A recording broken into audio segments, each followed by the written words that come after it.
Hello and welcome to this video in which we're going to be asking, are you getting the most out of your CRM? And it's a big question and one that's probably not possible to answer unless you break it down. So the next question really to think about is, what do you want to get out of your CRM? And when we think of a CRM, traditionally they've been customer or client relationship management systems, but actually we can think of them as contact relationship management systems. And when we do that, for a business owner, for a service-based business owner, that opens up all sorts of extra ways that a CRM can be used and utilized within your business. Because you can look after your associates, your partners, your suppliers. It doesn't have to be just around the client side of things. So that really opens it up to become a system that's much more supportive of the entire business. So ask yourself the question, what do you want to get out of your CRM? And then ask the question, are you getting that out of your CRM? And that's the big question. Are you getting out of your CRM what you want to get out of it, what you need to get out of it to grow your business? And then you can ask the question, so what else can it do that will help you? What else can it do that will help you run your business successfully, that will help you grow your business? So having a think about that, the requirements that I see, and I've been setting up clients on CRMs for over 13, 14 years now, and I've been running my own business for 15 years, and I've been using a CRM for 15 years. The one particular CRM that I particularly like, Capsule. Before that, I used other CRMs, Salesforce, etc. But the business owners that I work with want to get some similar things out of the CRM. There's some threads, there's some common factors. And there are three main common factors as to what they would like to get out of a CRM. So think of these as the absolute necessity. So it has to be a central place where you keep your data. It really should be somewhere that you can manage your pipeline. And it really should be somewhere that you can keep on top of what you're delivering to your clients.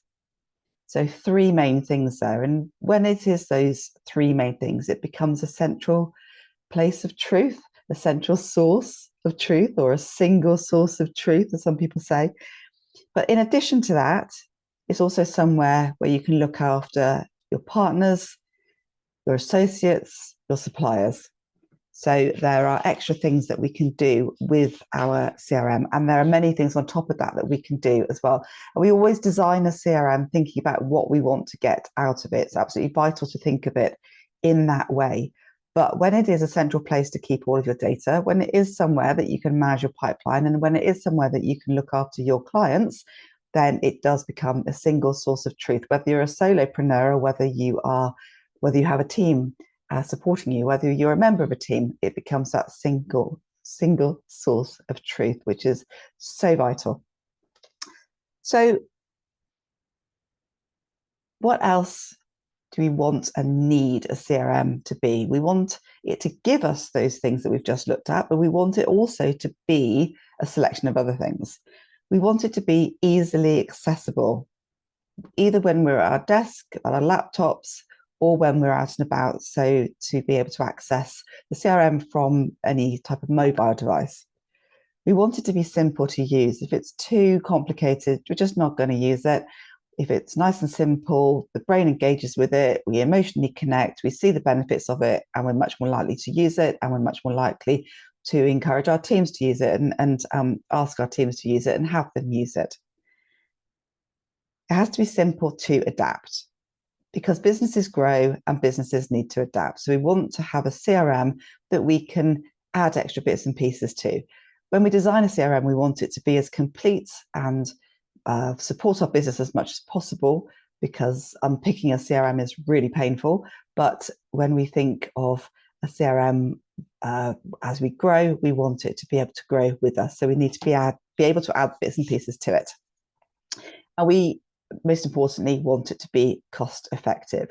We want to get a really good return on the investment that we put into the CRM. So that's a return on our time, it's a return on the license fees, it's a return on any help that you've had to set it up. We want to make sure it's cost effective and we get a good return on it. So now have a think about that. Is your current CRM giving you all of those things?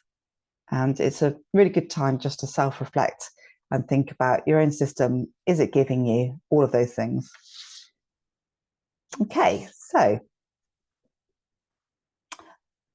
what would a properly set up CRM give you?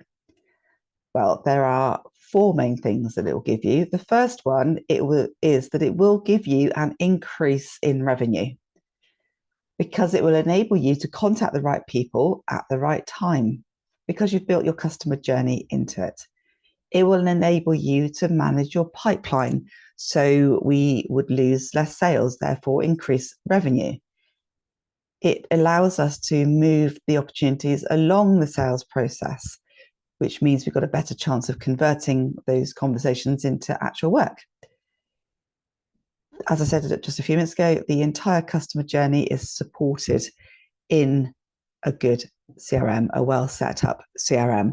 So we have happier clients and they are likely to come back and purchase something else from them, especially when we have our product staircase built into the CRM. But they leave us as raving advocates, happy people, raving fans. So they're likely and hopefully go out and talk about us to other people. And then when that other person has a need that we offer a solution to, then we are able to offer a solution to that person because they've been pointed in our direction by our happy clients. So that's the first thing, an increase in revenue. The second thing a CRM, when it's properly set up, will give you is a decrease in costs. When you have a proper sales process in place that you're happy with, the cost of each sale is decreased because you're spending less time moving it along the sales process. The same with delivery. It reduces the cost of delivery because you have a delivery process that you're happy with in place and you move your clients along that, and it's tried and tested and you have happy clients, and there's less investment of time and energy into moving those clients along because it's tried and tested and you're happy with the process. Again, the customer journey is supported. So you can see a theme here, a thread. Understand your customer journey, nail your customer journey. So both of those two will combine and give you an increase in net profit. So the first one was an increase in revenue. The second one was a decrease in costs. Overall, that gives you an increase in net profit. Absolutely vital for businesses. The third thing that a well set up CRM will give you is the ability to be more organized. It will make you more organized. It's because you have tried and tested processes in place and you're not running around like a headless chicken trying to make things up. Or, you know, the Wallace and Gromit scene when they're laying the train track, but they're on the train and they're laying the track as they're moving along. That's the analogy I often use, because that's how it feels, doesn't it? When you don't have a process in place, you're making it up as you go along. You don't know what the next step's going to be. And when you run a business like that, it's exhausting. I know, I've been there. It's exhausting. So when you have your customer journey set up and sorted out, then you are able to move your clients along that journey and everybody is much happier. So you are more organized.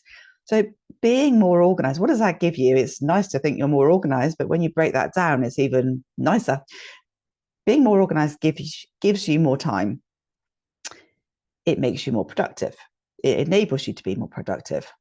So you get more time and you're more productive. On top of that, you are more productive with the extra time that you've got. So another win-win situation. Being more organized also means that you're less stressed. Being less stressed means that you can be more creative. And as business owners, we have to constantly be creative because we have to adapt. We have to be creative. It's a place of joy. Sometimes we're creative with our problem solving. Otherwise, other times we're creative with our business development. So when we're less stressed, we give our brain the space to be creative and think of solutions to issues and think of ideas. Being more organized and less stressed means that we're happier. And there's a direct correlation between happier people being more productive. In fact, a TED talk I particularly like explains that happier people are 30% more productive. And there's a direct correlation between happier people and successful sales as well. I can't remember the statistics, it's higher than 30%, but do go and check out the TED talk. It's absolutely brilliant, and I'll find the link. So the first thing that a well set up CRM will give us is an increase in revenue. The second is a decrease in cost. The third, it will make us more organized and happier. And then the fourth and the last one is that it will make the business a better place to be for you and for the people that you work with. Because even as a solopreneur or a business owner doesn't have a employees, we have a team of people around us. We have suppliers, partners, maybe associates. So a good CRM that's well set up will enable us to stay in contact with those people that are in our team much more easily, and it will forge better relationships because of that.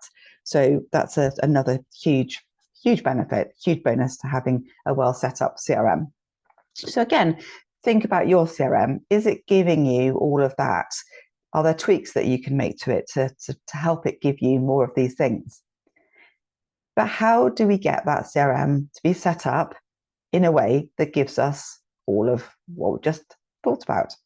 First of all, map out your customer journey. It's absolutely vital, all the way through from somebody not being in your universe at all through to, and that's on the left-hand side, so map it out in a linear way, or whatever works for you, but I don't like working on a linear way, over to the right-hand side where they've received the solution to their problem from you. So you've delivered your service to them and you've asked for a recommendation, case study, referral, and everybody is happy. So that's all the way from unknown to all the way through to that point where they are a raving fan. So that's your customer journey. And certain parts of that customer journey will sit in certain parts of the CRM, which we'll have a look at. But basically, you've got the bit where somebody's a prospect, and then you've got the part of the CRM where you are talking to them about an actual piece of work. So that's an opportunity. The conversation is in the pipeline. And then you've got the part of the customer journey where you are delivering your product to them and they are an actual customer, and that will be looked after in a different part of the CRM. So you've got the CRM that supports that entire customer journey. And when we're looking at a CRM, there are different components of a CRM that we use to identify where somebody is in that customer journey. So many CRMs have tags. Capsule itself has tags, and we use those tags to identify where that organization or person is in our customer journey. So we might have a tag potential client. So we know that we're talking to them about some work. We might have a tag client, or clients are active, or client live, or client current. That would be for identifying a person or an organization that we're actually delivering our service to. So, and then after that, when they've received the work and everything's come to a natural conclusion, then they would be something along the lines of client previous. So you've got those tags: potential client, actual client, and then previous client. And the semantics are important, whatever works for you, but often these tags are delivered alphabetically. So if you have the word client potential, client active, client previous, then you will get them appearing all together in your list of tags. Do always try and keep the tags to a minimum. So do think about tags as a way of identifying the relationship that you have with a person. You could also put your partners in there, your suppliers in there. So you'd have a tag supplier, a tag partner, etc. And then, so that's all about knowing your customer journey. You also want to know who your ideal client is. And when you're creating the customer journey, you are thinking about your ideal client avatar and thinking about moving that made up person, if you like, but the avatar along that customer journey. It makes it a lot easier to map out your customer journey when you are visualizing an actual avatar. Okay, so if you want some help with that, I've got a couple of blogs that are really helpful. I'll pop the links to them in the chat, or go and look for them on my website. You're very welcome to that, obviously. When you know who your ideal client is, you can work out what data you actually need to capture on your system to make sure that you're talking to the right person.